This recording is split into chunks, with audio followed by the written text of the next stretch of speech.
कभी कभी लगता है दुनिया में कुछ लोग पैदा ही गलत वक्त पे होते हैं। मेरा नाम आरव है और मैं उन्हीं लोगों में से एक हूँ। मैं 24 साल का था। ना कोई दोस्त, ना कोई गर्लफ्रेंड, ना कोई भाई, ना कोई बहन, ना कोई ऐसा इंसान जो रात के 2 बजे फ़ोन उठाकर पूछे तू ठीक है। बस मैं था और मेरी छोटी सी दुनिया। मेरा घर शहर के किनारे एक पुरानी बिल्डिंग के छत वाले कमरे में था। कमरा भी क्या, एक टूटता हुआ डब्बा, दीवारों पर नमी, छत से टपकता पानी और एक पुरानी कुर्सी। फनी बात यह थी, मेरे पास खोने को कुछ भी नहीं था, फिर भी हर रोज डर लगता था। पता नहीं किस बात का। हर सुबह मैं साइकिल लेकर काम पर जाता, एक पुरानी किताब की दुकान में। वहाँ लोग आते, किताबें खरीदते, बात करते, हंसते, फिर चले जाते, जैसे मैं हवा हूँ। लेकिन मेरे पास एक सपना था, बहुत छोटा सा, बहुत सिंपल। मैं एक दिन अपनी खुद की छोटी लाइब्रेरी बनाना चाहता था। एक ऐसी जगह जहाँ कोई अकेला आदमी आए और उसे महसूस हो कि वो अकेला नहीं है। मैं हर महीने थोड़े पैसे बचाता, एक पुराने टिन बॉक्स में। हर सिक्का एक ईंट था मेरे सपने की। और फिर एक दिन सब कुछ बदल गया। मैं दुकान बंद करके घर जा रहा था, तब मैंने उसे देखा। एक छोटी सी लड़की, लगभग 10 साल की, बारिश में भीग रही थी, बस स्टॉप के नीचे बैठी हुई, रोती हुई। मैं उसके पास गया। बेटा, घर नहीं जाना? उसने सर उठाया। उसकी आंखों में डर था, बहुत ज्यादा डर। मैं खो गई हूँ। उस पल पता नहीं क्यों, लेकिन मैंने पहली बार महसूस किया कि शायद मेरी जिंदगी किसी काम आ सकती है। मैं उसे पुलिस स्टेशन ले गया, उसके लिए गरम चाय और बिस्किट खरीदे। उसने पहली बार मुस्कुराया और सच कहूं, उस एक मुस्कान ने मुझे उतनी खुशी दी जितनी मुझे सालों में नहीं मिली थी। उसका नाम था मीरा। पुलिस को उसके पेरेंट्स नहीं मिले, ना उसका एड्रेस, ना कोई रिकॉर्ड, कुछ भी नहीं। जैसे वो हवा से अचानक गिर गई हो। अगले कुछ दिन वो टेम्पररी शेल्टर में रही। मैं रोज उससे मिलने जाता। वो मुझे लाइब्रेरी भैया बुलाती थी, क्योंकि मैं हमेशा उसके लिए कहानी की किताब ले जाता। पहली बार मुझे लगा मैं किसी के लिए इंपॉर्टेंट हूं। पहली बार मुझे लगा शायद दुनिया इतनी बुरी नहीं है। और फिर मीरा ने एक दिन मुझे एक ड्राइंग दी। उस ड्राइंग में एक छोटी लाइब्रेरी थी और उसके सामने 2 लोग, मैं और वो। नीचे लिखा था, जब लाइब्रेरी बनेगी मैं पहली मेंबर बनूंगी। मैंने ड्राइंग को देखा और मेरी आंखों में आंसू आ गए। उस रात, बहुत सालों बाद, मैं मुस्कुरा कर सोया। मुझे नहीं पता था कि किस्मत मेरे साथ फिर मजाक करने वाली थी। मुझे नहीं पता था कि मीरा मेरी जिंदगी की सबसे बड़ी उम्मीद बनने वाली थी। और फिर सबसे बड़ा जख्म।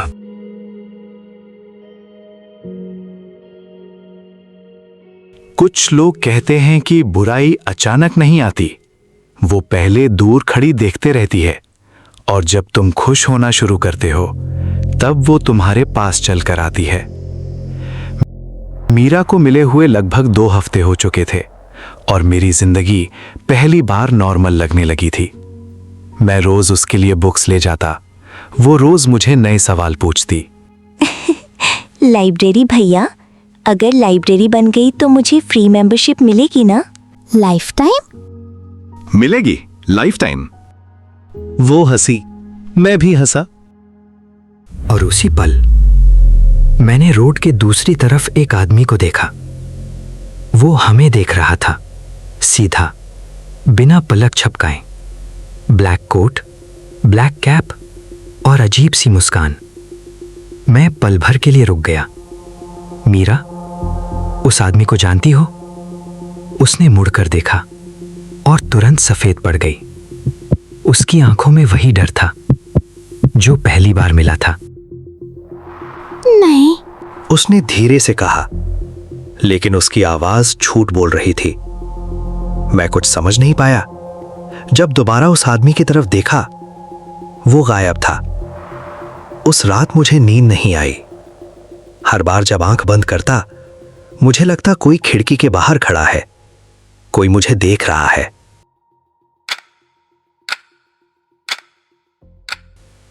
सुबह 4 बजे मैं बिस्तर से उठा, खिड़की तक गया और मेरा खून जम गया।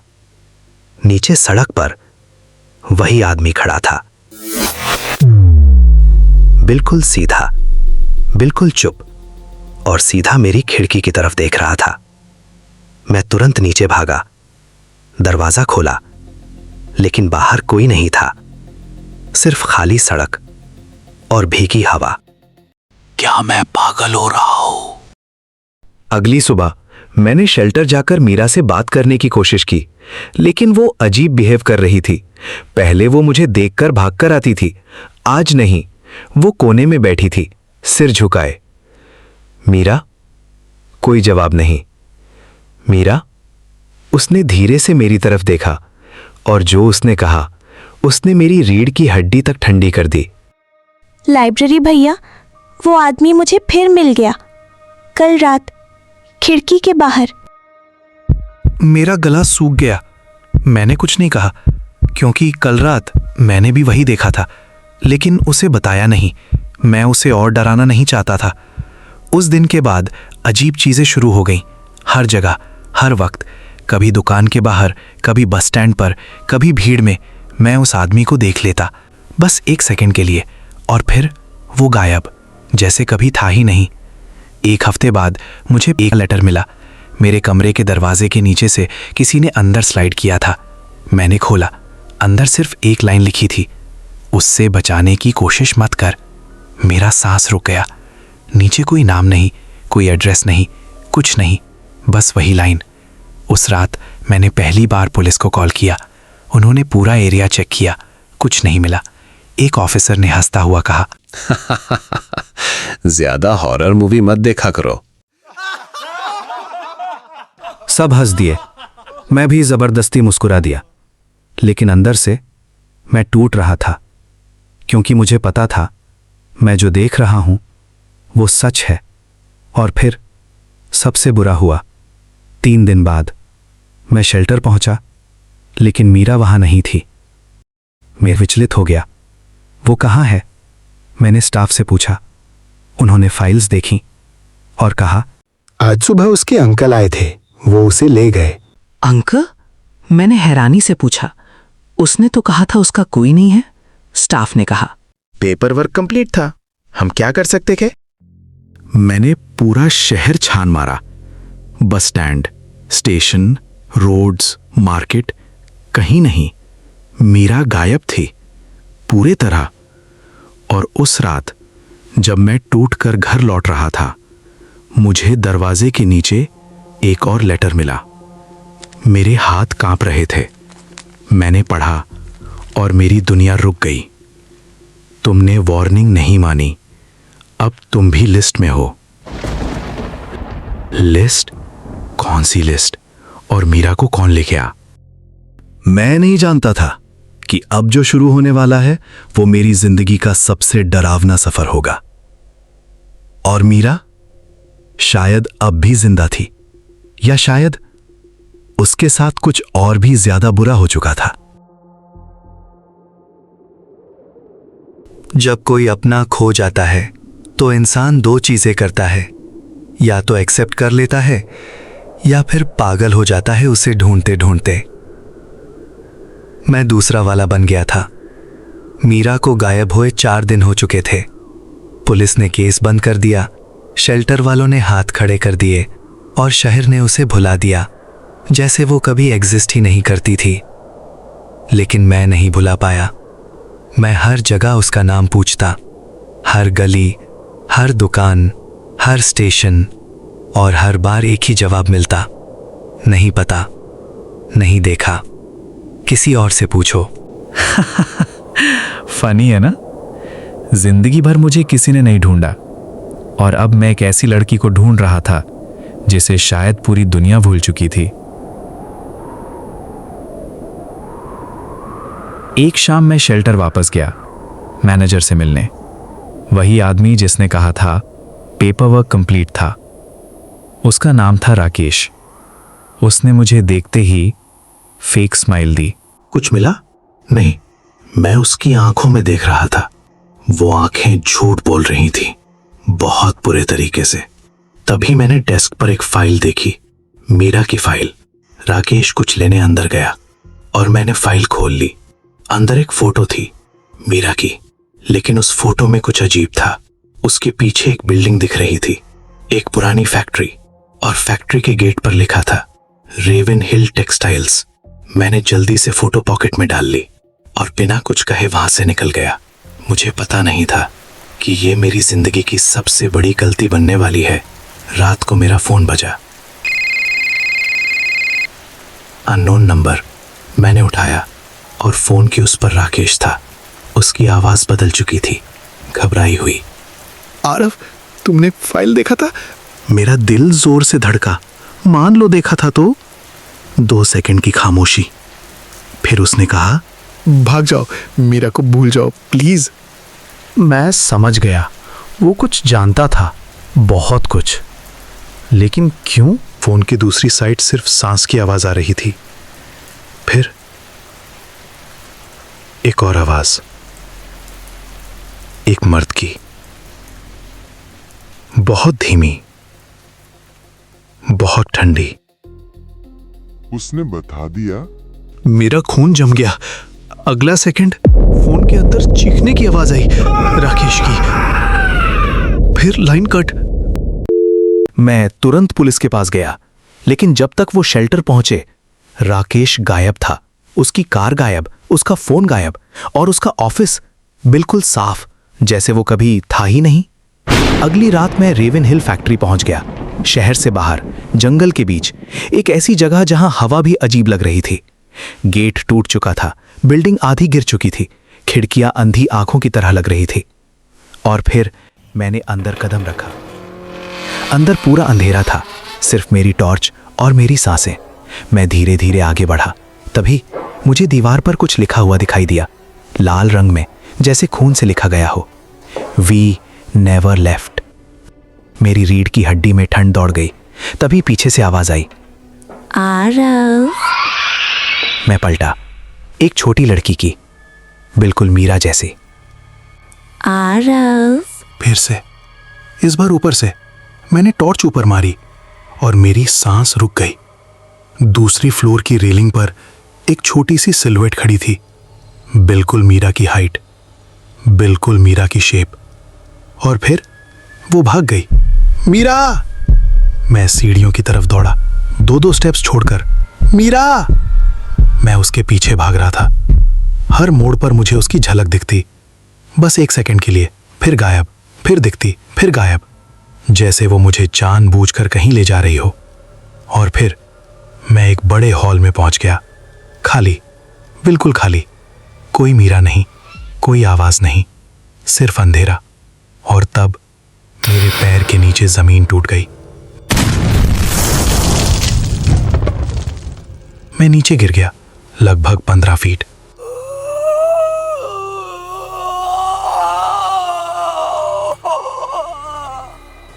मेरी चीख पूरी फैक्ट्री में गूंज गई।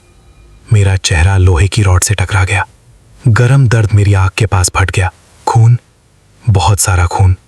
मैं जमीन पर पड़ा था, हिल भी नहीं पा रहा था। मेरे गाल से लेकर भौं तक एक गहरा चीरा लग चुका था।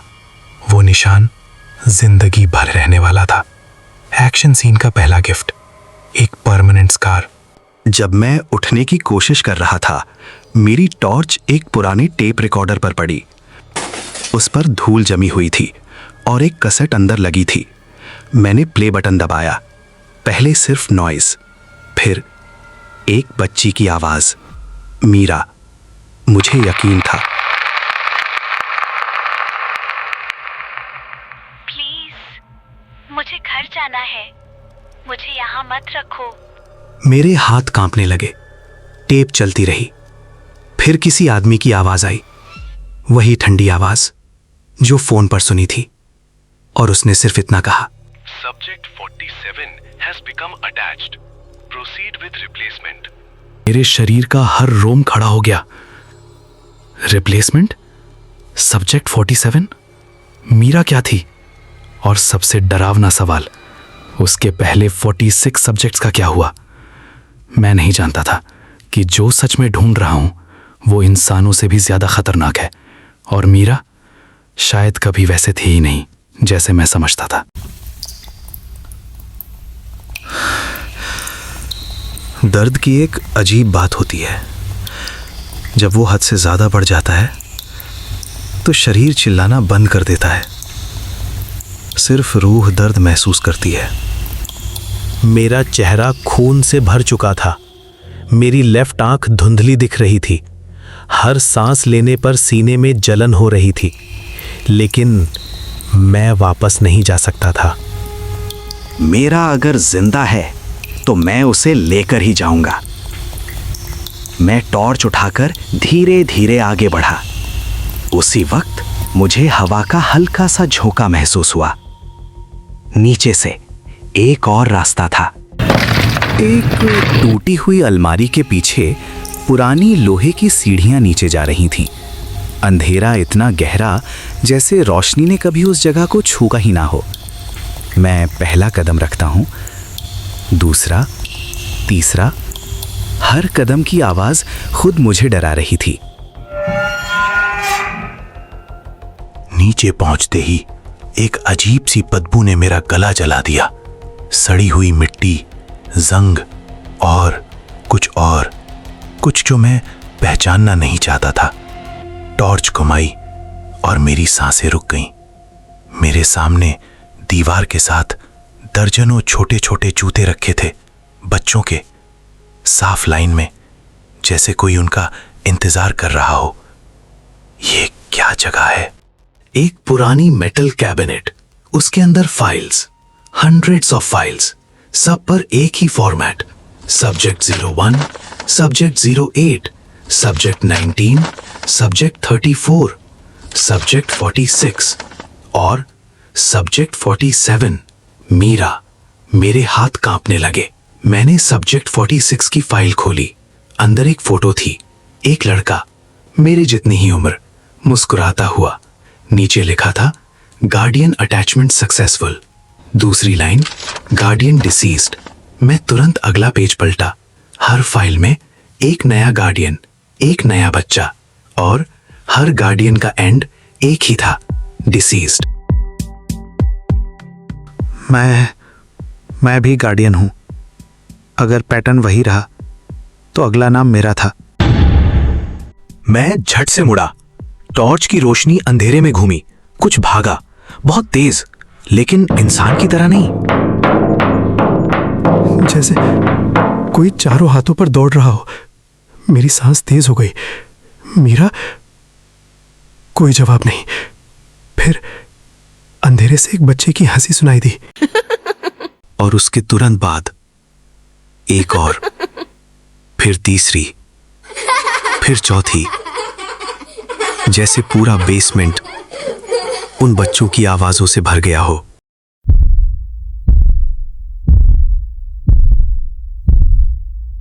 इस बार आवाज धीमी नहीं थी। कोई आ रहा था, सीधा मेरी तरफ। टॉर्च की रोशनी ने एक लंबी सी परछाई दिखाई, लगभग 7 फुट लंबी। चेहरा अंधेरे में छुपा हुआ, हाथ में लोहे का बड़ा हथौड़ा। उसने सिर्फ एक लाइन कही, गार्डियन डिटेक्टेड। और फिर वो दौड़ पड़ा। मैं साइड में कूदा। हथौड़ा दीवार में घुस गया। सीमेंट टूट गया। धूल हवा में भर गई। मैं पूरी ताकत से भागा।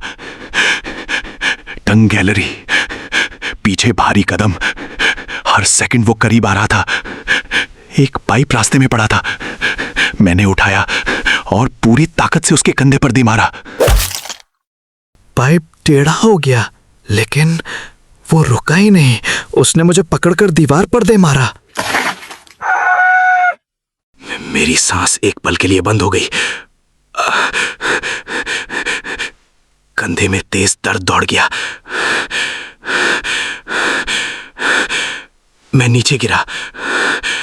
टॉर्च दूर जाकर घूमती हुई रुक गई।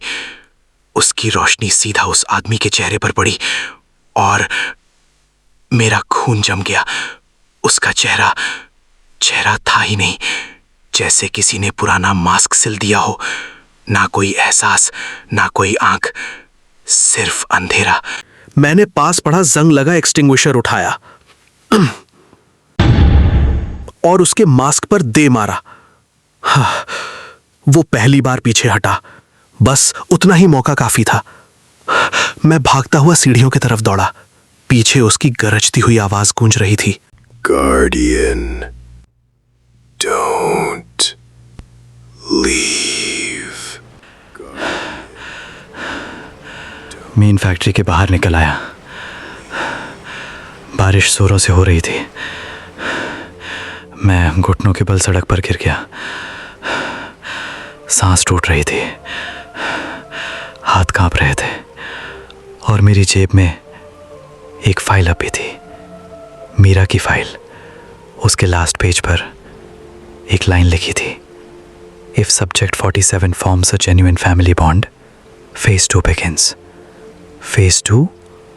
उस रात मुझे समझ आ गया, मैं मीरा को ढूंढ नहीं रहा था। मैं किसी ऐसे खेल का हिस्सा बन चुका था जिसका अंत शायद मेरे जन्म से पहले ही लिखा जा चुका था।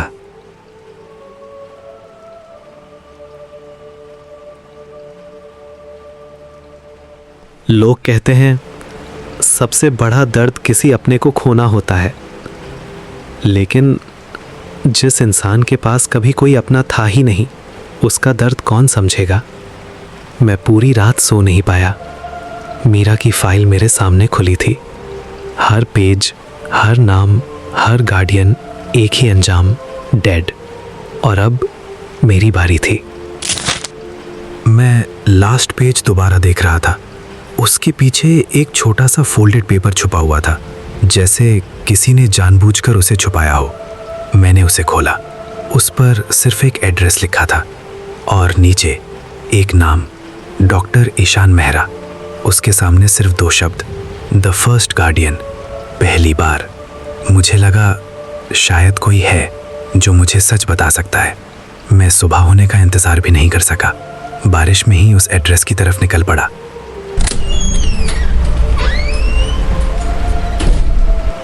वो घर शहर के बाहर था, पुराना, टूटा हुआ, खिड़कियों पर धूल, दरवाजा आधा खुला, जैसे सालों से किसी ने उसे बंद हिला किया हो।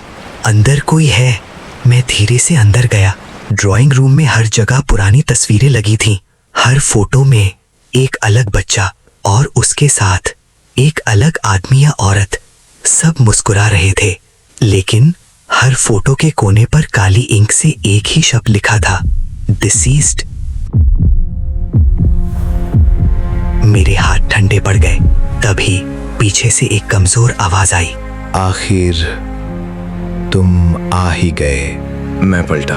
एक बहुत बूढ़ा आदमी व्हीलचेयर पर बैठा था। उसकी आंखें थकी हुई थीं, लेकिन जैसे वो मेरा इंतजार कर रहा हो। आप डॉक्टर मेहरा हो? उसने धीरे से हाँ में सिर हिला दिया और फिर उसने मुझे देखा बहुत देर तक, जैसे मेरी जिंदगी पढ़ रहा हो। तुम्हारा नाम आरव है। मैं जम गया। मैंने अपना नाम नहीं बताया। उसकी आंखों में आंसू आ गए। बताने की जरूरत नहीं थी, क्योंकि तुम हमेशा से अगले गार्डियन थे। मेरी सांसें तेज हो गईं। गार्डियन होता क्या है? उसने बाहर बारिश की तरफ देखा और धीरे से बोला, उन बच्चों को दुनिया कभी अडॉप्ट नहीं करती, उन्हें चुना जाता है। उन लोगों के लिए जिनके पास कोई नहीं होता, क्योंकि जिस इंसान के पास खोने के लिए कम होता है, वो सबसे ज्यादा लड़ता है। तो इसलिए मेरे पास कभी फैमिली नहीं थी, कभी दोस्त नहीं थे, कभी प्यार नहीं मिला। क्या मेरी पूरी जिंदगी सिर्फ इस दिन के लिए थी? मैं सिर्फ एक एक्सपेरिमेंट था। डॉक्टर मेहरा ने आंखें बंद कर ली। नहीं, तुम एक इंसान थे, बस किसी ने तुम्हें इंसान की तरह जीने नहीं दिया। मेरी आंखों से आंसू गिरने लगे। मैं बचपन से याद करने लगा स्कूल का वो दिन जब लंच बॉक्स लेकर अकेला बैठा था। बर्थडे जिस दिन किसी ने विश नहीं किया। हॉस्पिटल जहां इमरजेंसी कांटेक्ट में कोई नाम नहीं था। हर बार मैं सोचता था मैं ही गलत हूं, लेकिन मैं कभी गलत था ही नहीं। मैं बस अकेला छोड़ दिया गया था। मैं पहली बार बच्चों की तरह रोया, जोर से, बिना शर्माए, बिना छुपाए। डॉक्टर मेहरा धीरे से मेरे पास आए। उन्होंने मेरे कंधे पर हाथ रखा और मुस्कुराकर बोले, मुझे माफ कर देना। मैं कुछ समझ पाता उससे पहले डॉक्टर मेहरा का शरीर पीछे की तरफ झटका खा गया। उनके सीने से खून बहने लगा। मैं चीख पड़ा, डॉक्टर!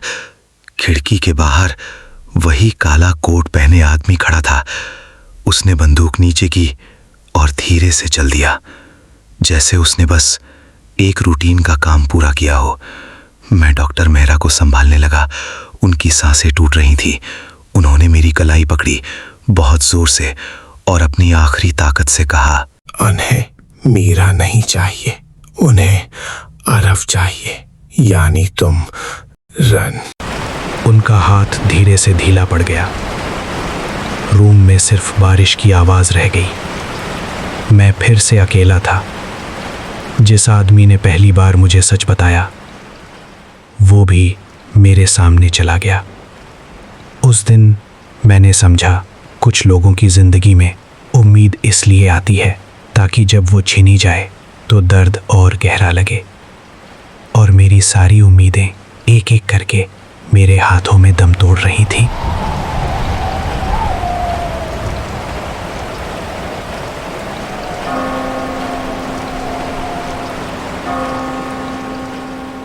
एक वक्त था जब मुझे मरने से डर लगता था।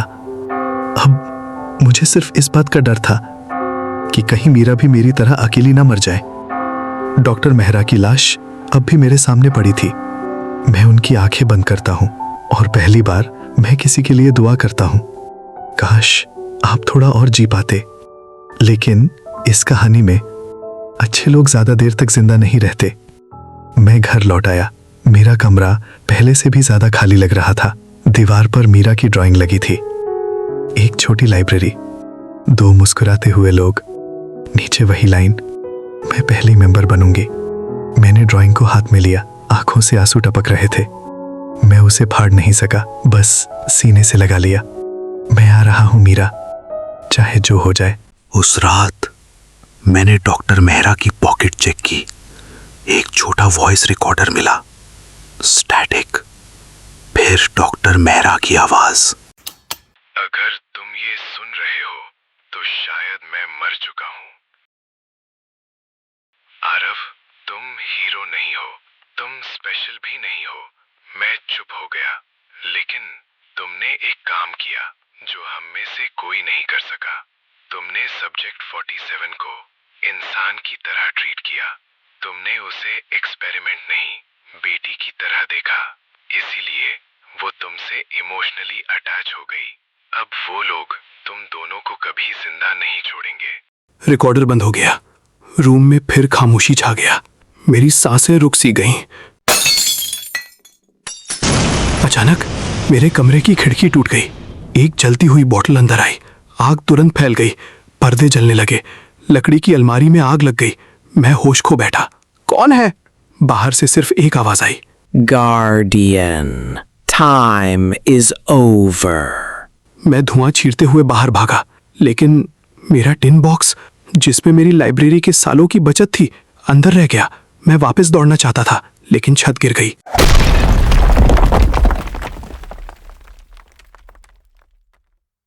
मैं सड़क पर घुटनों के बाल गिर गया। मेरे सामने मेरा सपना जल रहा था। हर सिक्का, जो मैंने सालों तक जोड़ा था पिघल रहा था। कितना अजीब है, मेरे सपने को जलने में बस 2 मिनट लगे और उसे बनाने में 5 साल। मैं रोता भी नहीं, आंसू शायद खत्म हो चुके थे। कितना अजीब है, मेरे सपने को जलने में बस 2 मिनट लगे और उसे बनाने में 5 साल। मैं रोता भी नहीं, आंसू शायद खत्म हो चुके थे। कितना अजीब है, मेरे सपने को जलने में बस 2 मिनट लगे और उसे बनाने में 5 साल। मैं रोता भी नहीं, आंसू शायद खत्म हो चुके थे। सुबह होने से पहले मुझे एक अनोनिमस मैसेज मिला, सिर्फ एक लोकेशन और एक फोटो। फोटो देखते ही मेरा दिल रुक गया। मीरा एक कुर्सी से बंधी हुई, उसकी आंखों में आंसू, लेकिन वो कैमरे की तरफ देखकर मुस्कुराने की कोशिश कर रही थी, जैसे कह रही हो, लाइब्रेरी भैया डरना मत। नीचे लिखा था अकेले आना, पुलिस लाई तो सब्जेक्ट 47 टर्मिनेट। मैं बिना सोचे निकल पड़ा। ना पुलिस, ना मदद, ना प्लान, सिर्फ मैं और मेरी सांसें। रास्ता जंगल की तरफ जा रहा था। हर कदम के साथ लग रहा था जैसे दुनिया पीछे छूट रही है। रास्ते में मैंने एक पुराना बोर्ड देखा, रेवन हिल चाइल्ड डेवलपमेंट सेंटर। डेवलपमेंट? मैं धीरे से हंसा। कितने खूबसूरत झूठ बोल लेते हैं लोग। बिल्डिंग से पहले एक छोटा कब्रिस्तान था। मैं रुक गया। हर कब्र पर एक नंबर, नाम नहीं। सब्जेक्ट 12, सब्जेक्ट 18, सब्जेक्ट 31 और सबसे आखिरी एक खाली कब्र, उस पर पत्थर लगा था, गार्डियन 47। मैंने उस पत्थर को छुआ, हाथ कांप गए। ये कब्र मेरे लिए बन चुकी थी।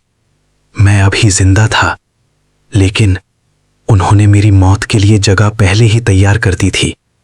शायद मैं कभी बचने के लिए लड़ ही नहीं रहा था। मैं सिर्फ इतना चाहता था कि मीरा को मेरी तरह अकेला ना जीना पड़े। मैं धीरे से खड़ा हुआ और उस अंधेरी बिल्डिंग की तरफ चल दिया। इस बार मौत मेरा इंतजार कर रही थी और मैं उससे मिलने खुद जा रहा था। इंसान जब सब कुछ खो देता है, तब उसके पास सिर्फ 2 चीजें बचती हैं, या तो डर या फिर गुस्सा। और उस रात मेरे अंदर सिर्फ गुस्सा बचा था। मैं रेवन हिल चाइल्ड डेवलपमेंट सेंटर के अंदर घुसा। दरवाजा अपने आप बंद हो गया। पूरा हॉलवे अंधेरे में डूब गया। सिर्फ इमरजेंसी लाइट्स हर 2 सेकंड में ब्लिंक कर रही थी।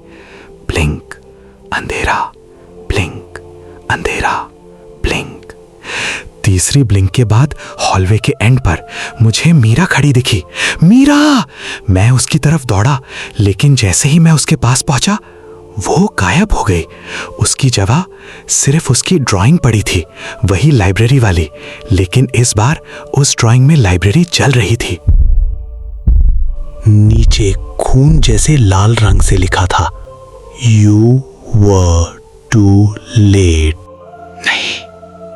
तभी मेरे पीछे एक साथ 10 पैरों की आवाज गूंजी। मैं धीरे से मुड़ा। इमरजेंसी लाइट ब्लिंक हुई।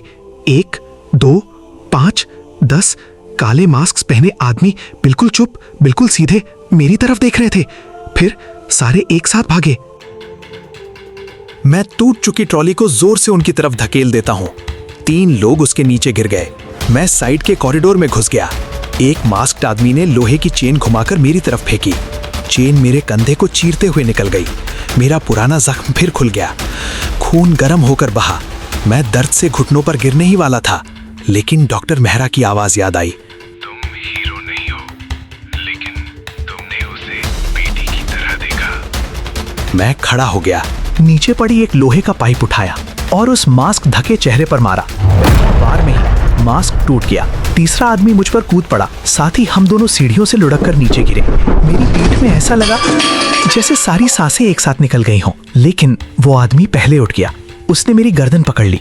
मेरा सर दीवार पर दे मारा। 1 बार, 2 बार, 3 बार। मेरी नजर धुंधली होने लगी। कानों में सिर्फ एक तेज सीटी बज रही थी। तभी एक आवाज आई, एक बच्ची की। लाइब्रेरी प्रिया। मैंने आंखें खोली। दूसरे फ्लोर की बैल्कनी पर मीरा खड़ी थी, रोती हुई, जिंदा। उस एक पल ने मुझे दोबारा ताकत दे दी। मैं पूरी ताकत से उस आदमी को धक्का देता हूं। वो पीछे जाकर टूटे हुए रेलिंग से टकराता है और अंधेरे शाफ्ट में गिर जाता है। उसकी चीख नीचे कहीं गुम हो गई। मैं सीढ़ियां चढ़ने लगा। हर कदम मेरी सांसें तोड़ रहा था। लेकिन बैल्कनी पर पहुंचकर मुझे सिर्फ एक पुराना स्पीकर मिला। उसमें से वही आवाज आ रही थी, लाइब्रेरी भैया प्लीज। मेरे पैर वहीं रुक गए। ये सब एक जाल था। अंधेरे से कोई ताली बजा रहा था। 1, 2, 3। एक आदमी रोशनी में आया।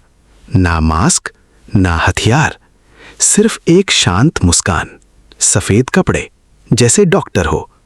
उसने धीरे से कहा, कंग्रेचुलेशंस आरव, तुम सबसे ज्यादा देर तक जिंदा रहे। मेरा खून खौल उठा। Where is Meera? तुम उसे बचाना चाहते हो या तुम बस अपनी तन्हाई से भागना चाहते हो? उस एक सवाल ने मेरे अंदर तूफान ला दिया। मैं चीखा, वो मेरी फैमिली है। पूरे बिल्डिंग में खामोशी छा गई। उस आदमी की मुस्कान पहली बार गायब हुई। उसने धीरे से कहा, यही गलती हर गार्डियन करता है। उसने अपनी पॉकेट से एक छोटा रिमोट निकाला, एक बटन दबाया। पूरे बिल्डिंग में दर्जनों लोहे के दरवाजे एक साथ खुल गए। अंधेरे कॉरिडोर से एक के बाद एक मास्क पहने लोग बाहर निकलने लगे। चुप, सीधे, एक साथ, जैसे किसी ने पूरी इमारत को जिंदा कर दिया हो। मैं अकेला था। मेरे हाथ से पाइप भी गिर चुका था। खून मेरी उंगलियों से टपक रहा था और सामने एक पूरी फौज खड़ी थी। अब समझ आया, मैं उनसे लड़ने नहीं आया था। मैं सिर्फ इतना देखने आया था कि एक अकेला इंसान कितनी देर तक अंधेरे के सामने खड़ा रह सकता है। फिर सिर्फ एक आवाज सुनाई देती है, मुझे माफ कर देना, लेकिन ये मीरा की थी।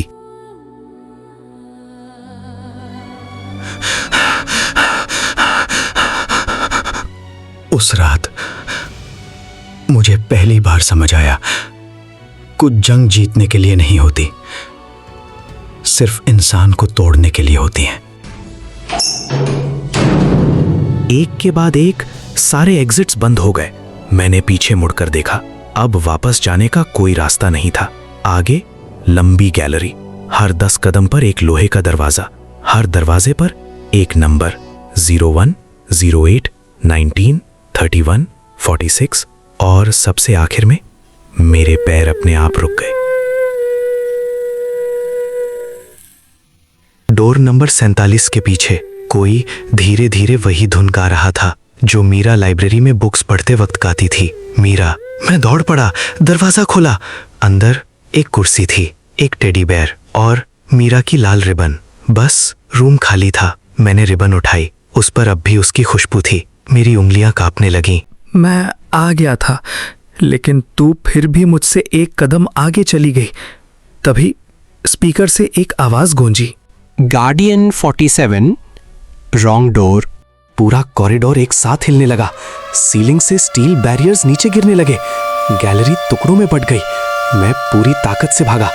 एक बैरियर मेरे पीछे गिर गया। हवा का जोर का झटका मुझे जमीन पर फेंक गया। मैं खड़ा भी नहीं हुआ था कि सामने से 2 मास्क्ड हंटर्स आ गए। एक के हाथ में इलेक्ट्रिक बैटन, दूसरे के हाथ में चेन।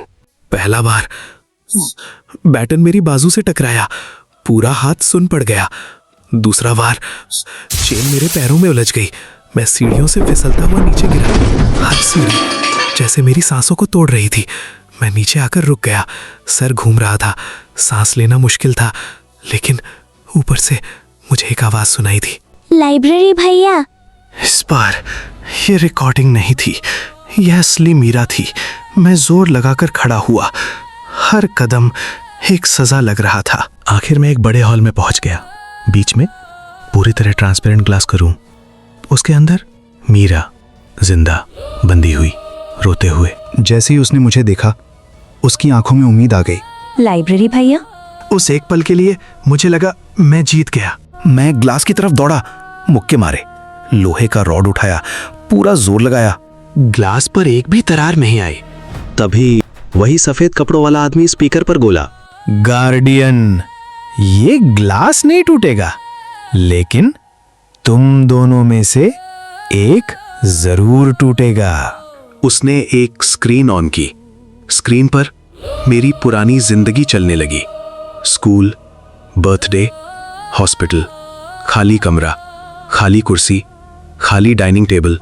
हर वो दिन जब मैं किसी का इंतजार करता रहा और कोई नहीं आया। मैंने स्क्रीन की तरफ देखना बंद कर दिया, लेकिन मीरा देख रही थी। उसने धीरे से कहा, लाइब्रेरी भैया, तुम इतने सालों से अकेले थे? मैं कुछ बोल ही नहीं पाया। उसने अपने आंसू पोंछे और मुस्कुराने की कोशिश की, बिल्कुल वैसे ही जैसे पहली बार पूरी स्टेशन में मुस्कुराई थी। अब मुझे समझ आया क्यों तुम मुझे कभी अकेला नहीं छोड़ते थे। उस एक लाइन ने मेरा दिल तोड़ दिया। मैं पहली बार उसके सामने जोर जोर से रो पड़ा।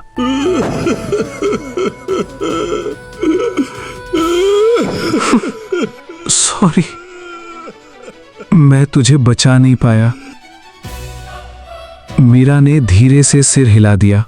नहीं, तुमने मुझे घर जैसा एहसास दिया था, बस उतना ही काफी था। उसी पल हॉल की सारी लाइट्स एक साथ बंद हो गईं। 3 सेकंड, सिर्फ सांसें। लाइट्स वापस आईं।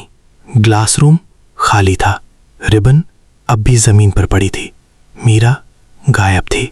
सिर्फ स्पीकर से उसकी आखिरी आवाज गूंजी, लाइब्रेरी भैया, अगर अगले जन्म में मिले तो लाइब्रेरी जरूर बनाना।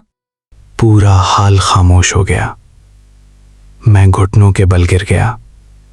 मेरे हाथ में सिर्फ एक लाल रिबन थी और मेरी जिंदगी का आखिरी सपना मेरी आंखों के सामने फिर से छीन लिया गया।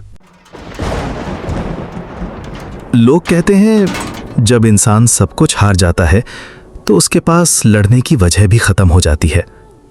लेकिन उस रात मैं किसी जीत के लिए नहीं, सिर्फ अपने वादे के लिए चल रहा था। मेरे हाथ में अब भी मीरा की लाल रिबन थी। उसे इतनी जोर से पकड़ा हुआ था कि मेरी उंगलियों से खून की पतली धार निकल आई, लेकिन मैंने उसे छोड़ा नहीं। हॉलवे के आखिर में एक लोहे का दरवाजा धीरे धीरे खुलने लगा। उसके पीछे एक बहुत बड़ा कंट्रोल रूम था। हर दीवार पर स्क्रीन्स, हर स्क्रीन पर अलग अलग बच्चे। कोई रो रहा था, कोई चुप था, कोई सिर्फ कैमरा की तरफ देख रहा था। मेरी सांसें रुक गईं। मीरा, मैं हर स्क्रीन देख रहा था, लेकिन वो कहीं नहीं थी। तभी सफेद कपड़ों वाला आदमी फिर सामने आया। इस बार वो अकेला था। उसने शांत आवाज में पूछा, आरव, अगर तुम एक बच्चे को बचा सको लेकिन बाकी सब कभी घर ना लौट पाए, क्या तुम फिर भी वही फैसला करोगे?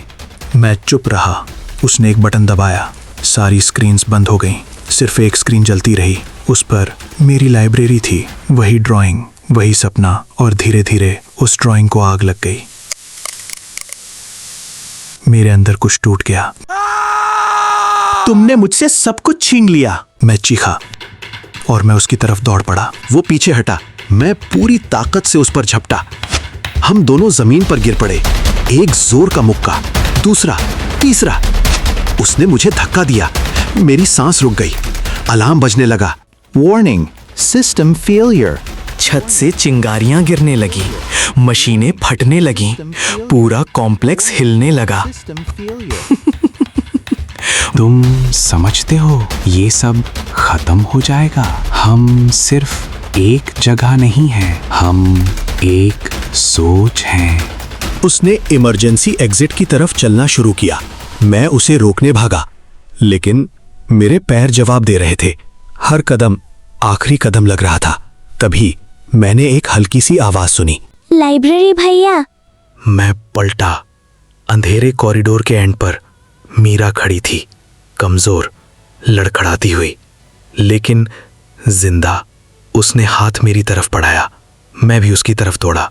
बस 10 कदम, 9, 8, 7 और उसी पल छत का एक बड़ा हिस्सा हम दोनों के बीच गिर गया। धूल, आग, अंधेरा।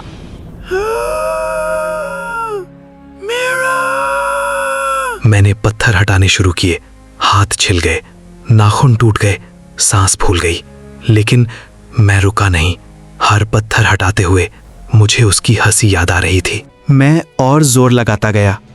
फिर मुझे उसका हाथ दिखा। मैं दौड़कर उस तक पहुंचा, उसका हाथ पकड़ लिया। उसने बहुत धीरे से मेरी उंगलियां दबाईं और मुस्कुराई, बिल्कुल पहली बार की तरह। उसने धीरे से कहा, लाइब्रेरी भैया, आप आ गए?